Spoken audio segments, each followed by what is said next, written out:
Marketing Sauté to taki podcast, w którym rozmawiamy bez ogródek, czy nawet tak jak ja to kiedyś powiedziałem, bez panierki, właśnie o marketingu i o wszystkim, co z tym związane. W dzisiejszym odcinku porozmawiamy o procesie, który jest bardzo czasochłonny, ale też bardzo ciekawy.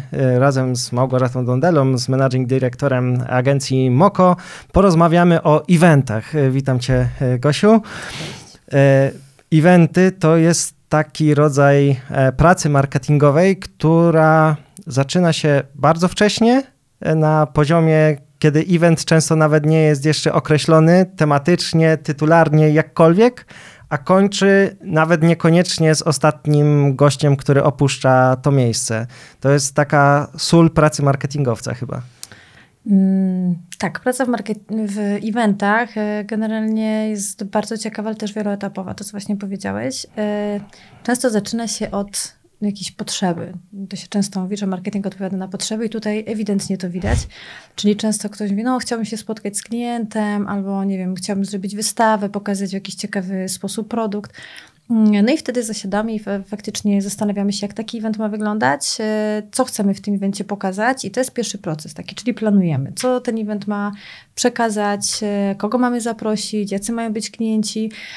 No i to jest taka pierwsza praca nasza jako agencji z klientem właśnie na poziomie planowania.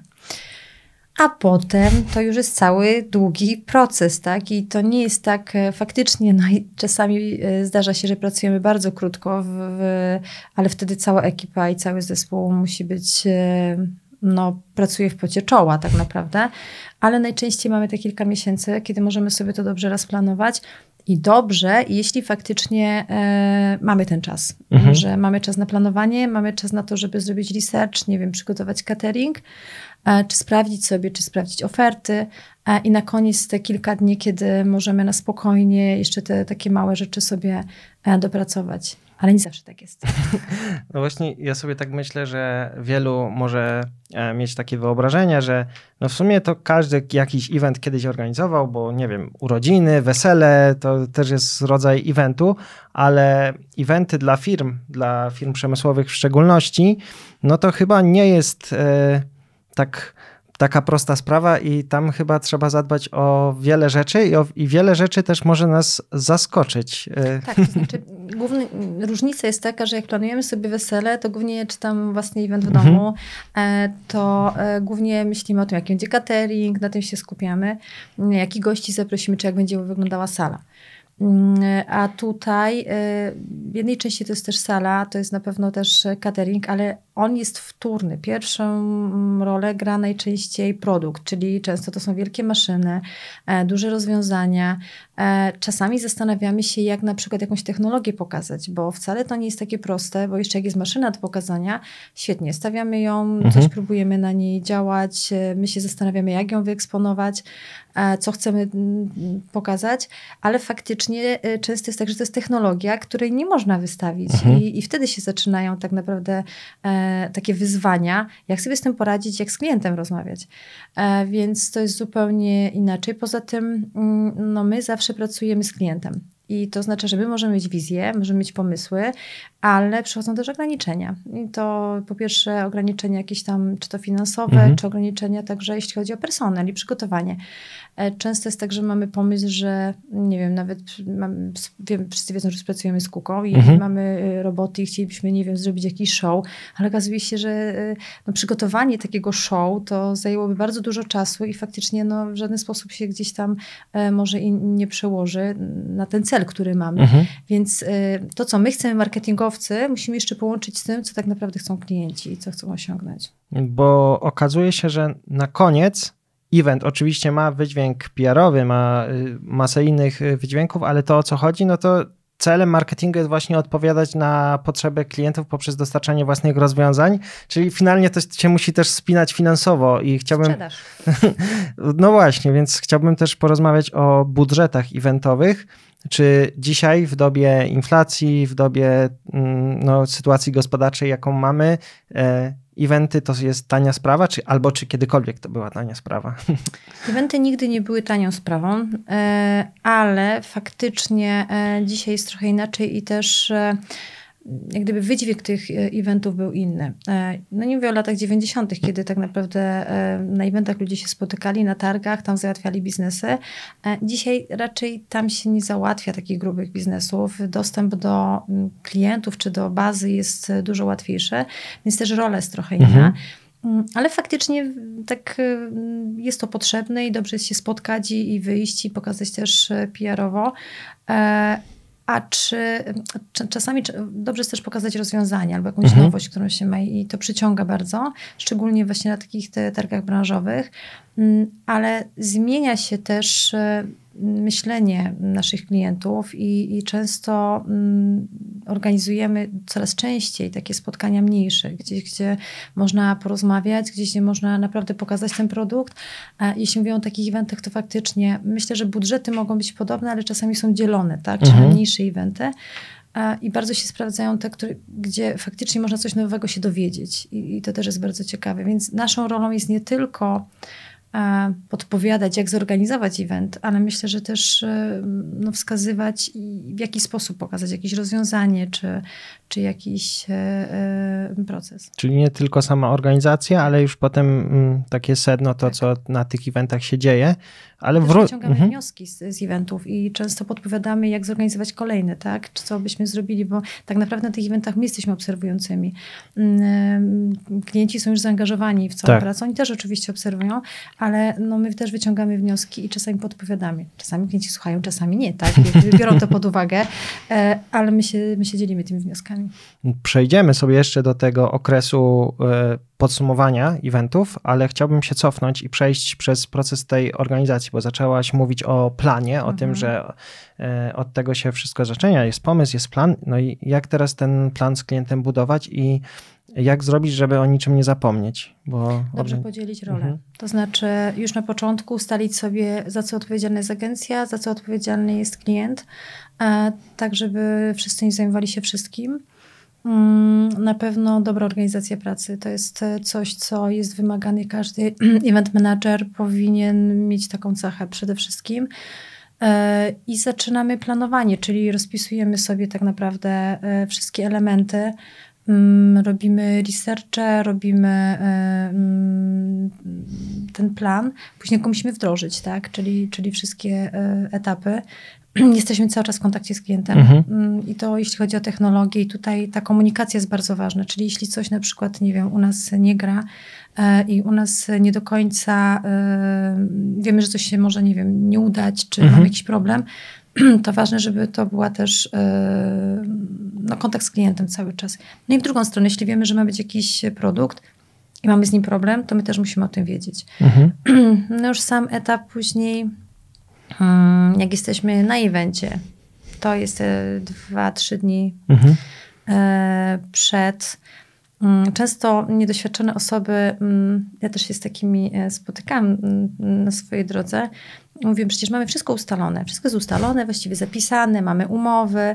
No już nieraz spotkałam z tym, że 5-gwiazdkowy hotel potrafi nie wydać kawy na czas, czy jeśli nie jesteś na miejscu, bo pan nie dojechał, coś się nie wydarzyło, nie ma kabli. Więc tak naprawdę też ilość osób, która jest na evencie, czy przed eventem, to jest najcięższy czas. Moment, kiedy przygotowujemy się, kiedy jesteśmy, nie wiem, dzień przed i kiedy się okazuje, że faktycznie nie do końca tak wszystko może wyglądać. Na przykład jesteśmy na targach, mamy podwykonawcę, czyli firmę, która robi nam zabudowę. No i przyjeżdżasz 2 dni wcześniej, okazuje się, że wszyscy chodzą po stoisku i napis jest źle zrobiony. Nikt tego nie widzi, że brakuje R w środku. Wszyscy są zadowoleni, tylko to jest problem już, bo jest problem z wydrukiem, jest problem z tym, żeby to od nowa przebudować. Więc też taka szybka decyzja, umiejętność szybkiego podejmowania decyzji, rozwiązywania problemów, to jest bardzo ważne przy takich eventach, ale faktycznie to jest taka ciężka praca i chyba najtrudniejsza właśnie na tym etapie, takiej już momencie, kiedy nie jesteśmy przed. Tuż przed. Bo jak ruszy, to już potem można... Ale musi najpierw ruszyć.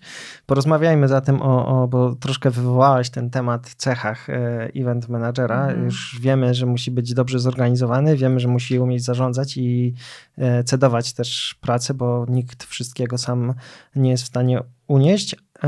ale też zaczęłaś mówić o tym, że coś nagle wyskakuje i to trzeba szybko podjąć decyzję, ale też często zrobić fizycznie coś, czyli taki event manager to jak jest taki stereotyp o kobiecych torebkach, które wszystko zawierają, no to taki event manager to też ma taki plecak pewnie i z taśmą, i z nożykiem, i ze śrubokrętem. Nie? Ja bym tak jednak w tym kierunku nie szła. Wydaje mi się, że dobry event manager potrafi zarządzać zespołem. To jest podstawa. I ma telefon przy sobie zawsze i potrafi sobie poradzić. Na pewno musi mieć dobre relacje z ludźmi, czyli musi być kontaktowy i radzić sobie z tymi w relacjach, tak? Czyli na pewno jest taka osoba, która nie boi się jej współpracy, czy nie ma problemu współpracy z, nie wiem, panem, który robi zabudowę, z menadżerem, z dyrektorem i naprawdę z wieloma osobami na różnych szczeblach i to jest bardzo istotne, tak? Poza tym nie boi się, tak, podejmować decyzji. Czasami jest tak, że nie powinniśmy o wszystkim mówić czasami klientowi dzień przed, tylko po prostu rozwiązywać ten problem. Klient finalnie ma przyjechać na gotowe i widzi, że wszystko jest super, więc faktycznie do ostatniego momentu staramy się to ratować, więc na pewno taka osoba musi potrafić podejmować takie decyzje, działać w stresie. To jest bardzo często bardzo duży stres, ale też powinna umieć dbać o siebie, bo często jest tak, że jak pracujemy na targach, to niestety pracujemy w wielkich halach, jest zimno, nie daj Boże zimą, nawet jak jest latem, to są jakieś przeciągi.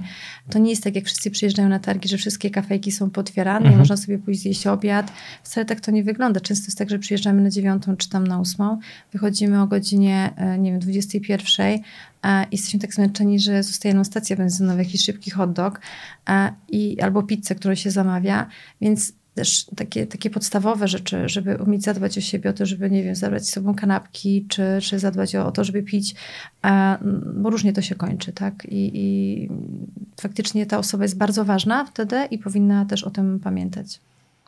A co się dzieje w momencie, w którym już ten event ruszył? Event manager wtedy może trochę odetchnąć, czy on już musi myśleć o tym, że za chwilę będzie trzeba rozbierać stoisko albo podsumowywać event, wręczać jakieś podziękowania? To jest taka niekończąca się praca, czyli nagle się okazuje, że nie ma szklanek, nagle się okazuje, że nie wiem, ciasto jest nie takie, jak powinno być, a ktoś wizytówek zapomniał, więc tak naprawdę taka osoba powinna być cały czas na miejscu. Chyba że jest ktoś, kto już faktycznie bierze odpowiedzialność za to po drugiej stronie i często jest ustalone tak, że to klienci sami sobie gdzieś tam organizują, więc faktycznie to trochę inaczej już wygląda, czyli on bierze odpowiedzialność. Ale jeśli my jesteśmy za to odpowiedzialni, to uważam, że powinien być od początku do końca, bo na przykład, nie wiem, nagle woda się wylewa skądś, albo no jest to trudne. Jest to szczególnie trudne, jak robimy na przykład takie imprezy za granicą, gdzie nie możemy być na stałe, związane jest to z kosztami, my chętnie, tak? Tylko klienci też mają jakieś budżety i to my jesteśmy wtedy pod telefonem i to jest ważne, żeby o każdej godzinie odebrać telefon, żeby być na bieżąco w kontakcie z klientem, bo zdarza się, że nie wiem, kończą targi od 19, no i wtedy dopiero można coś załatwić, tak? Więc to jest nasza praca też. To jest naprawdę ciężka praca, taki event manager. I myślę też o tym, że ona może być momentami frustrująca w tym sensie, że trzeba się liczyć z tym, że coś może nie wyjść, że coś tu pójdzie nie tak i nie ma co wtedy myśleć, się załamywać. Tak, tylko po prostu, na bok. Tak, że po prostu... Jeśli ktoś jest nauczony takiej perfekcyjnej pracy i ja chyba osobiście też miałam taki problem, że zawsze mi się wydawało, że wszystko powinno być tak dopięte na ostatni guzik. Oczywiście tego pilnuję nadal, ale już wiem, że nie zawsze wszystko jest zależne ode mnie i ważniejsze jest to, żeby ten problem rozwiązać. My często też mamy jako ludzie tendencję do tego, żeby tak sobie pogadać, jak coś się dzieje. Bo mam taką sytuację, że był moment, kiedy trzeba było podjąć decyzję i wszyscy stali, debatowali, a kto to zawinił, a po co zawinił, a właściwie, a czy ja to, nie rozwiązywali tematu, tak? Więc to jest taki problem, nie? Że to musi być ktoś, kto faktycznie tym zapanuje i powie, to robimy tak i tak, wykona 1-2 telefony. Myślę, że też baza kontaktów jest ważna, czyli to, czy masz kogoś, czy nawet pomyślałeś wcześniej, że co się może wydarzyć, że masz telefony przy sobie. Ja stosuję taką bardzo prostą metodę, którą może nie wszyscy lubią, szczególnie w czasach, kiedy teraz mamy te nowoczesne narzędzia, nowe narzędzia pracy. Dla mnie jest to zawsze kartka i spisane wszystkie rzeczy. Ja sobie też robię skoroszyt, w którym mam i wszystkie faktury i faktycznie tam, bo one są ważne. Zjeżdża się na targi i jakoś mają taki bałagan, że nie widzą, że na przykład jest coś zapłacone albo nie i nagle mówią, że nie będzie prądu. No i to są takie rzeczy, które event manager musi przewidywać, tak? Czyli być przygotowany, wyciąga fakturę zapłacone. Okej, no to jest zupełnie inne, już szybko rozwiązujemy ten temat. Mnie to pomaga, bo mam wszystkie kontakty, nie szukam ich bardzo często gdzieś tam po mailach, więc to się na pewno przydaje. Ta checklista, bo właśnie wyjęłaś poniekąd, czy przewidziałaś następne pytanie. Ja chciałem zapytać o to, że wszyscy automatyzujemy sobie procesy, używamy sztucznych inteligencji, programów, ale koniec końców na targach i na eventach kartka papieru, długopis i zdrowy rozsądek. To jest to, co tak, się najbardziej przydaje. U mnie się sprawdza po prostu, tak? I w każdej sytuacji czasami nawet jeśli nie miałabym zasięgu, to jestem w stanie wiele rzeczy załatwić. No właśnie na halach często nie ma internetu też.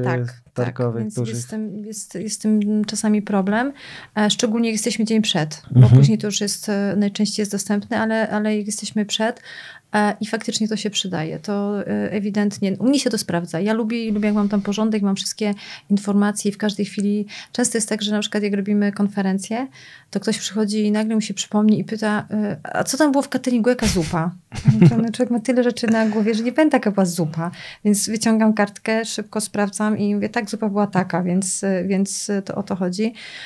Też nie ma się co katować. To nie jest tak, że jeśli robimy jeden event na przykład złożony w 3 miejscach, to że my będziemy pamiętać każdą przekąskę i zakąskę, to jest normalne, więc to jest naturalne, że możemy korzystać z takich rzeczy.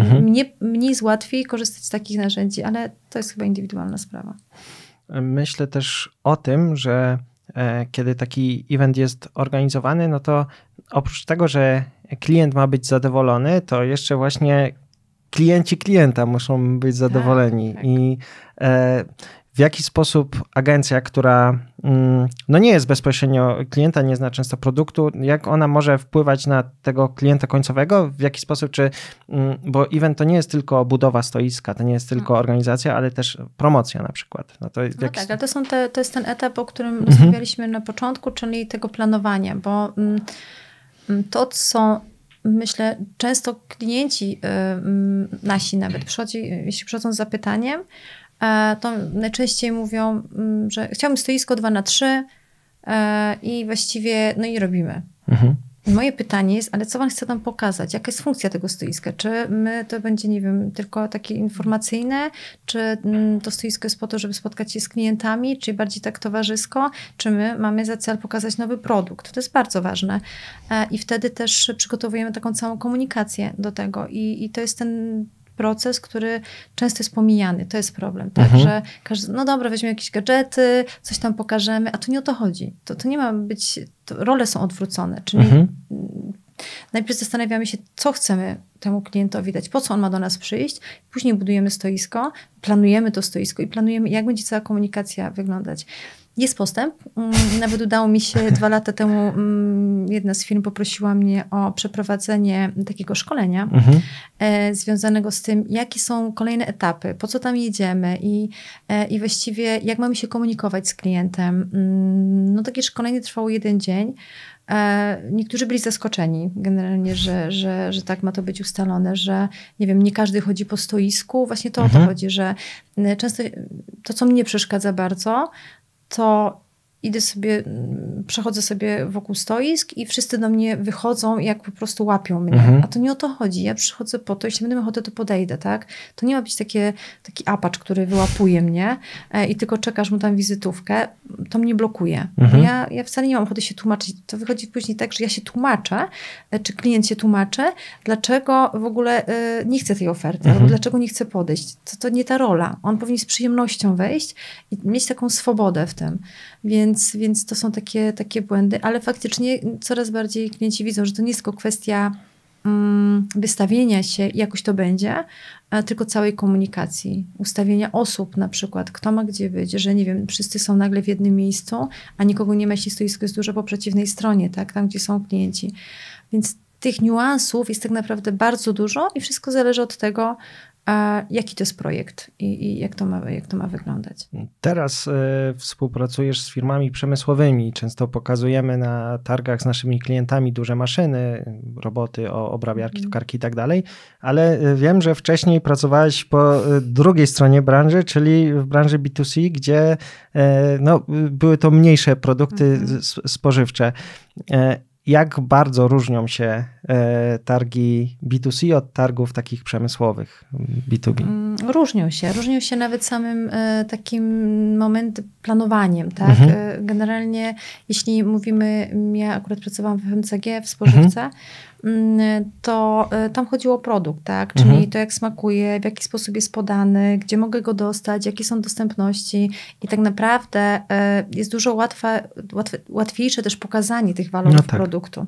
Więc zdecydowanie jest inny rodzaj pracy, jest taki przyjemny, bardziej twórczy, tak? Tutaj my naprawdę musimy się bardzo mocno zastanowić nad tym, jak wyeksponować i też logistycznie, umówmy się, zebranie, nie wiem, nawet 500 kilo ciastek, to nie jest taki problem, jak czy tam innego produktu, to nie jest taki problem jak przywiezienie ogromnej maszyny, gdzie jest potrzebna cała logistyka, przyłącza odpowiednie i to wszystko jest dużo bardziej skomplikowane, więc i tak jak mówię, łatwiej jest też przyciągnąć tego klienta nawet do stoiska, bo jeśli masz fajny produkt, jeszcze coś do jedzenia, to już w ogóle jest super, więc zdecydowanie można zrobić show, można zrobić pokaz. Tutaj nie rozmawiamy o takich, aczkolwiek my teraz uczestniczymy też w takim projekcie targowym, gdzie faktycznie okazuje się, że można i Lego pokazać, więc jakieś rzeczy, jest to bardzo kreatywne, ale nie tak, jak można to na przykład w FMCG zrobić. A czy jest coś, co jeszcze cię zaskakuje w eventach, albo zdarzają się niespodzianki? Widzisz coś i wow. A takiego wow w sensie, że robi wrażenie, tak pozytywne. Tak. Znaczy, ja mam takie niespełnione jeszcze swoje marzenia i aspiracje. Na pewno trochę poczuliśmy, jak fajnie pracować na większych budżetach z dużymi partnerami podczas współpracy z Siemensem, z Kuką i z partnerami właśnie, kiedy robiliśmy duże projekty na Machtulu w Poznaniu i przyznam, to był taki bardzo proces twórczy, czyli od pomysłu, czyli nasza współpraca z projekt menadżerami firm, to jak oni tworzyli całą koncepcję, bo tam chodziło o to, żeby pokazać koncepcję Industry 4.0 na żywym organizmie. I wokół tego się budowało wszystko i to jak to było koncepcyjnie opracowywane, właśnie co mamy powiedzieć, to jest taka praca, która daje najwięcej satysfakcji. I przyznam szczerze, że odeszliśmy trochę od targów, takich na zasadzie, nawet już teraz w naszej ofercie, bardziej klienci sami do nas przychodzą, jak gdyby mocno tej oferty też nie promujemy, z tego względu, że bardzo chciałabym robić rzeczy, które są ciekawe, czyli takie projekty, w których faktycznie wiemy, że to jest przemyślane, bez względu na budżet, że chcemy coś ciekawego zrobić. A często to było tak, że klienci przychodzili, cena. To nie chcemy walczyć ceną, tak? Nie chodzi o to, żeby postawić tylko, nie wiem, parę belek i wywiesić logo. I tak mi się marzy, że zrobienie jakiegoś takiego naprawdę fajnej wystawy, jakiegoś dużego, ciekawego eventu, który wniósłby coś więcej, o którym, nie wiem, powiedziałyby media na przykład, że już nie chodzi o samą organizację, ale żeby naprawdę był takim eventem, który coś więcej wnosi. Gdzieś może właśnie zszokuje, coś ciekawszego pokaże. To skoro już odchodzimy w stronę marzeń i w stronę takiego przewidywania przyszłości, to na koniec chciałbym krótko o samej branży, bo mówimy o eventach, a głównym takim środowiskiem eventów są targi. Targi, które na przestrzeni ostatnich lat mocno się przekształciły, zwłaszcza w okresie pandemicznym i popandemicznym, i one już nie, naszym zdaniem, bo już rozmawialiśmy o tym nieraz, że już nie wracają do takiej formy i chyba ta forma się już też trochę zestarzała. Ale zobacz, co się dzieje. Niby się zestarzało. Ja myślałam, że po pandemii w ogóle się już nie odbudują, przynajmniej niektóre, a jednak cały czas jest klient na to. Więc to trochę jest też tak, że ja jestem zaskoczona, bo trochę to jest tak, że z jednej strony wszyscy narzekają, mówią, że za dużo jest targów, że właściwie po co te targi, że one nic nie wnoszą, a za chwilę się okazuje, że jest jedna, druga, trzecia wystawa. Ich by nie było. Gdyby nie było zapotrzebowania na nie, to dzisiaj nie rozmawialibyśmy o tym, tak? A faktycznie tak jest, że firmy jednak cały czas tym napędem idą. Jest niewiele firm, które się gdzieś tam zaczynają odwracać i szukają innej drogi. Jak ja myślę, ja już mówiłam parę razy, że faktycznie uważam, że to nie jest dobry kierunek u nas w kraju, kiedy mamy tyle rozdrobnionych wystaw, ale niestety tu chodzą kwestie biznesowe i to wszystko się wokół tego kręci, że nikt nie chce odpuścić, nie chce się dogadać. Sami zauważamy, że jedne targi są lepsze, drugie są słabsze, ale nadal funkcjonują. Myślę, że to jest kwestia jeszcze 10 lat. Niestety to jeszcze tak szybko się nie zmieni. To nie są moje decyzje, tak? Ale myślę, że można te budżety też przełożyć bardziej konstruktywnie, tak? I z większym nastawieniem na efekt w innej formie. Czy targi są potrzebne? Myślę, że tak. No jak rozmawiamy, byliśmy zresztą razem na Stomie i widzimy, że to funkcjonuje super.